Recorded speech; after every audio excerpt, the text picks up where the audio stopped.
আসসালামু আলাইকুম সবাইকে। আশা করি সবাই অনেক ভালো আছেন। আজকে আমি শেয়ার করব সরঙ্গ কুটির থেকে আসা আমার একটি পার্সেল আনপ্যাক করার ভিডিও।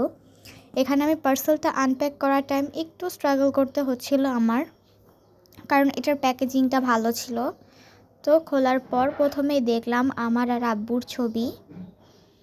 আমি মোট 36 পিসের মতন অর্ডার দিয়েছিলাম। তো আমি ভালো মতন দেখছিলাম যে কোনো ছবি দুইবার চলে গেল নাকি, বা কোয়ালিটি খারাপ আসলো নাকি, বা 36 পিসই আসলো নাকি। সো আমি চেক করছিলাম, দেন দেখলাম হ্যাঁ সব ঠিকঠাকই আছে, বাট একটা ছবি দুইবার হয়ে গেছে।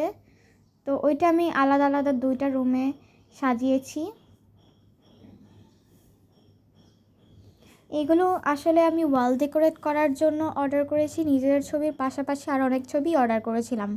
তো এগুলোর সাথে একটা ইনভেলাপ পেলাম। ইনভেলাপে এগুলো ওয়ালে সেট করার জন্য যেই স্টিকার ছিল সেগুলো পেলাম, এক্সট্রাও ছিল অনেক। আর একটা পেজ পেলাম যেখানে ইনস্ট্রাকশন দেওয়া ছিল, আমরা যদি এটা পড়ে না বুঝি আমরা কিউআর কোড স্ক্যান করেও দেখতে পারবো। তো এই যে আমি ড্রয়িং রুমে এটা সাজালাম। ড্রয়িং রুমে আমার প্রথমে পিকচার দেওয়ার কোনো ইন্টেনশন ছিল না, মানে নিজেদের ছবি, বাট পরে দিতে হয়েছে কারণ রুমে সবাই নামাজ পড়ে, দ্যাটস ওয়াই। তো এই যে কতগুলো ছবি, এগুলো হচ্ছে আমি স্টিকারে লাগিয়ে লাগিয়ে ওয়ালে সেট আপ করবো। এই যে স্টিকারগুলো আমি এভাবে কাটছিলাম, বিকজ আমার একটু তাড়াতাড়ি করার দরকার ছিল, দ্যাটস ওয়াই।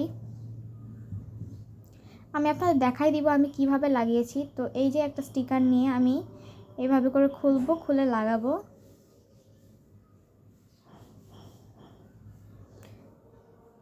এই যে ঠিক এইভাবে আমি লাগিয়েছিলাম।